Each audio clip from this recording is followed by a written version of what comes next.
Hello, I'm Kathleen Frost. I'm CEO of Doctors Invest Direct. Welcome to DID TV. With income tax up to 50% and capital gains tax as high as 28%, it's timely to share some ideas with you, and I'd like to welcome my business partner, Keith Taylor, who is also founder of Doctors Invest Direct. Hi Kathleen. Keith, what is your view on tax mitigation? Is it now almost sinful to take part in such activity? In a word, no. Basically, we're all allowed to arrange our affairs, such as to legally reduce or limit the amount of tax that we pay to HMRC. That's tax mitigation. It doesn't get you into trouble. You're just using your allowances and reliefs in the way that the government intends for people to use such reliefs and allowances.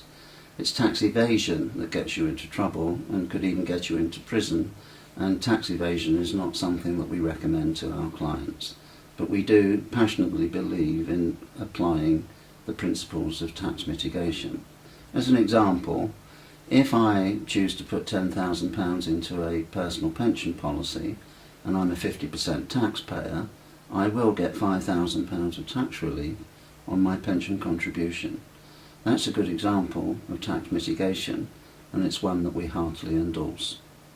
So we do recommend that practitioners look into all the different avenues of the sorts of things that they could consider that would be tax mitigation that would work in a good way for them. What do you recommend, Keith, and are there some basic principles that can apply? Yeah, but there are some basic principles. The first one of which I would say is important to diversify the tax shelters that an individual uses. By that I mean don't put all your eggs in one particular kind of tax shelter basket. And the reason for that would be that if you did really rather lean towards just one particular kind of tax shelter and HMRC changes the rules to make those kinds of tax shelters less effective in the future, you're damaged more than you would be if you diversified and used 5 or 6 different tax shelters or tax mitigation strategies. So diversify tax shelters. The second point, I think, would have to do with risk. A bad investment will never be made a good investment because it has some kind of tax relief attached to it. If you're a cautious individual and the investment would be high risk, I wouldn't normally favour such a cautious individual considering a high risk tax shelter unless it was a very small part of the overall tax planning and portfolio of that particular client. And finally, I would say it's quite important to have regard to time. Tax relief sometimes are not immediate and they could take 3 or 5 or even 7 years to secure in their entirety. So no point putting money into a tax shelter that you have to hold for 5 years before you'd be allowed to encash it if you needed immediate access to the money. Now, all kinds of tax shelter strategies are things that we've written about in our tax shelter guide. What tax shelter strategies do you use for your clients?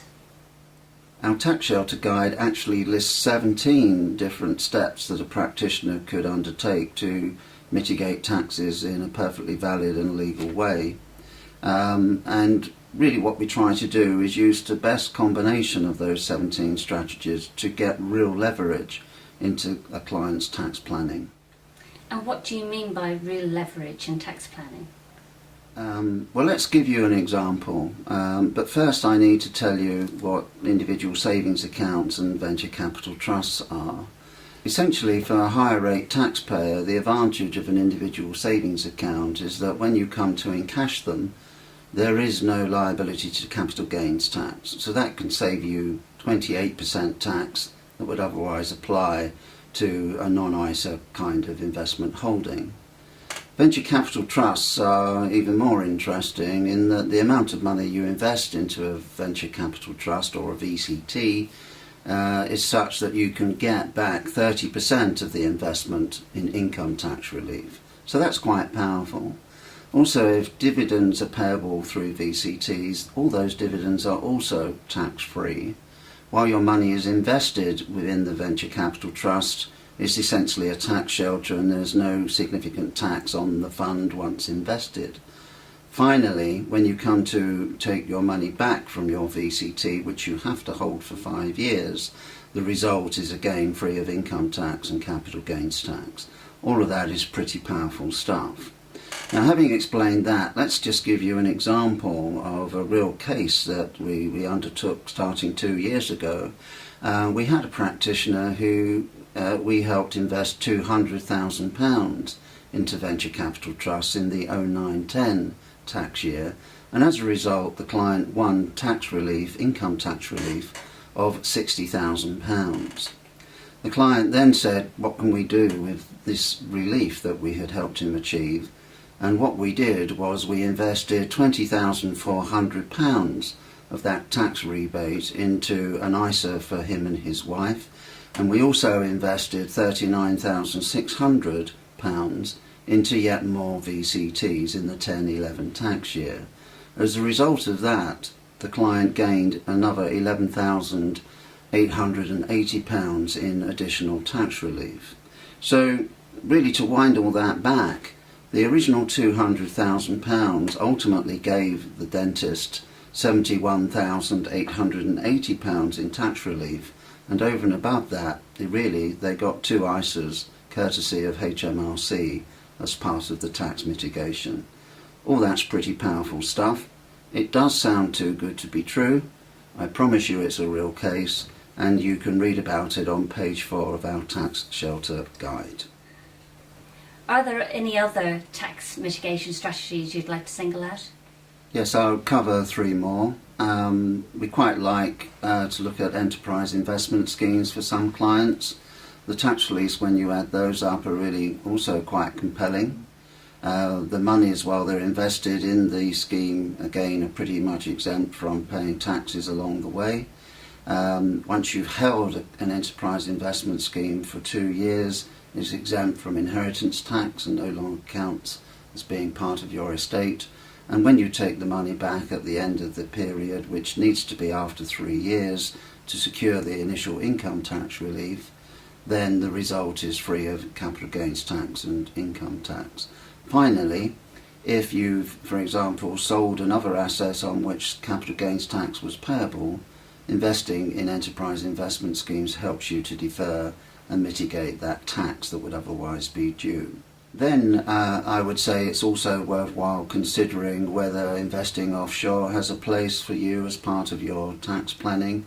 Here we're not really trying to avoid paying the tax that's due, we're just trying to decide the time and the year in which that tax would be payable.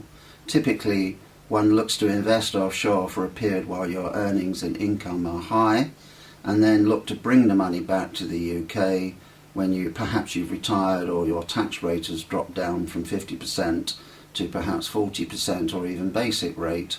If you bring the money back to the UK at that time, then the gain will be taxed at your lower rate rather than the higher rate that would have applied in earlier years.